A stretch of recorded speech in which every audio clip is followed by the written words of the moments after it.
اعوذ باللہ من الشیطان الرجیم بسم اللہ الرحمن الرحیم سورۃ الفجر۔ بسم اللہ الرحمن الرحیم والفجر ولیال عشر والشفع والوتر واللیل اذا یسر۔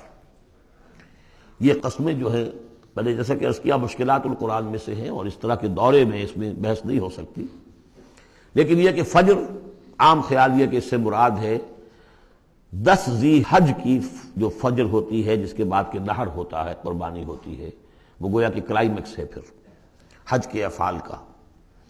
ولیال عشر، اور اس سے پہلے کی 10 راتیں، ظاہر بات ہے کہ 10 تاریخ جب ہوگی تو 10ویں رات گزر چکی ہے، تو یکم ذی الحج سے لے کر اور 10 ذی الحج تک کی یہ 10 راتیں جو ہے گزر چکی ہیں۔ والشفع والوتر، اور ایک 10 راتیں وہ ہے کہ جو عشرہ رمضان مبارک میں ہے، اس میں شفع اور وتر کا فرق ہے، جفت اور طاق کا۔ طاق میں پھر لیلۃ القدر ہے۔ ویسے یہ کہ یہ طاق رات کون سی ہوتی ہے، اب اس کے بارے میں کافی کچھ ایک مسائل پیدا ہو چکے ہیں۔ بہرحال یہاں تک والشفع والوتر یہی خیال ہے کہ اس سے مراد ہے کہ یہ جو راتیں ہیں جو جفت اور طاق ہیں ماہ رمضان مبارک کے آخری عشرے کی۔ واللیل اذا یسر، اور رات اس گواہ ہے رات جب کہ وہ چلے۔ حل فی ذالک قسم لذی حجر، اس میں ہے کوئی دلائل ہے، قسم ہے ان لوگوں کے لیے کہ جو عقل مند ہیں، ان میں جو نشانیاں ہیں ان چیزوں کے اندر جن کو کہ گواہی کے اندر پیش کیا گیا ہے۔ اب آ رہا ہے مضمون، الم تر کیف فعل ربک بعاد، تم نے دیکھا نہیں کیا کیا تھا آپ کے رب نے عاد کے ساتھ، قوم عاد کے ساتھ کیسے ہلاک کیا تھا۔ ارم ذات العماد، وہ ارم جو ستونوں والا تھا۔ خیال یہ ہے کہ ارم جو ہے یہ قوم عاد کا شاہی خاندان تھا، جیسے فراعنہ مصر کے، نماردہ عراق کے، تبع یہ تھے یمن کے، اور ارم جو ہے یہ قوم عاد کا جو خاندان تھا بادشاہی، ان کا لقب تھا۔ ذات العماد، اونچے اونچے ستونوں والا۔ اور اب جو اس شہر کی شداد جو ان میں ایک بہت بڑا بادشاہ گزرا ہے، اس کے آثار، اس کے کھنڈر موجود دیکھ لیے گئے ہیں کہ اس صحرا کے نیچے دبے ہوئے ہیں، اور 30 اس کے اوپر بڑے بڑے مینار بنے ہوئے ہیں اس شہر کی فصیل کے اوپر۔ تو ذات العماد جو بڑے ستونوں والا تھا، التی لم یخلق مثلھا فی البلاد، جیسے کہ اس سے پہلے کبھی دنیا میں نہیں بنائے گئے تھے۔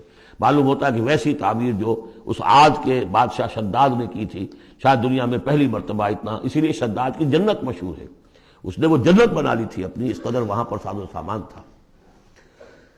وَثَمُودَ الَّذِينَ جَابُوا الصَّخْرَ بِالْوَادِ، اور تم نے دیکھا کہ اس سمود کے ساتھ کیا کیا تمہارے رب نے، جنہوں نے چٹانوں کو، وادی میں چٹانوں کو تراش تراش کر محل بنا لیے، وہ تو اب بھی موجود ہیں، بڑے بڑے ہال، پھر بغلی کمرے، بڑے عمدہ ان کے جو مکان بنے ہوئے۔ وَفِرْعَوْنَ ذِي الْأَوْتَادِ، اور کیا کیا آپ کے رب نے فرعون کے ساتھ کہ جو میخوں والا تھا، اس کے جو کہ بڑے بڑے لشکر چلتے تھے، تو بہت سے خچر تو ایسے ہوتے تھے جن کے اوپر صرف جو خیموں کو کھڑے کرنے کے لیے میخیں ہوتی تھی وہی اٹھا کے چل رہے ہیں۔ کچھ اور بھی اس کے بارے میں آ رہا ہے، واللہ عالم۔ الذین طغوا فی البلاد، اصل بات یہ ہے کہ ان تمام قوموں نے سرکشی اختیار کی ملکوں میں، فاکثروا فیہا الفساد، ظاہر بات ہے جب اللہ کے خلاف سرکشی ہوگی تو خلق کے لیے فساد ہو جائے گا۔ اکثروا فیہا الفساد، اس میں بڑا فساد پیدا کر دیا۔ آج جو فساد ہے ہیوز اور ہیو ناٹس کا، نارتھ ورسز ساؤتھ، ایک فساد ہے، دنیا میں ہے، چل رہا ہے۔ جس طریقے سے کہ پیسہ کھینچ رہی ہیں یہ قومیں، G7 اور G9، یہ اگرچہ ان کے لیے بھی پرابلمز پیدا ہو رہے ہیں، اور بھی دور فلک ہیں ابھی آنے والے، ناز اتنا نہ کرے ہم کو ستانے والے، ان کی بھی اپنی جو ہے اندر سے رگیں کٹ رہی ہیں، لیکن بہرحال ایک زمانے میں انہوں نے فساد مچایا۔ ظہر الفساد فی البر والبحر بما کسبت ایدی الناس فصب علیہم ربک صوت عذاب، تو پھینکا اور دے مارا ان کے اوپر ان کے رب نے عذاب کا کوڑا۔ عذاب کا کوڑا تھا جس سے آل فرعون بھی ختم ہوئے، اور وہ عاد بھی تباہ و برباد کر دیے گئے، قوم ثمود نسیم منسیہ کر دیے گئے۔ ان ربک لبالمرصاد، جان لو کہ تمہارا رب طاق میں بیٹھا ہوا ہے، گھات میں ہے، جو کوئی ایسی سرکشی کرے گا اس کا پھر یہی حشر کرے گا۔ صدق اللہ العظیم۔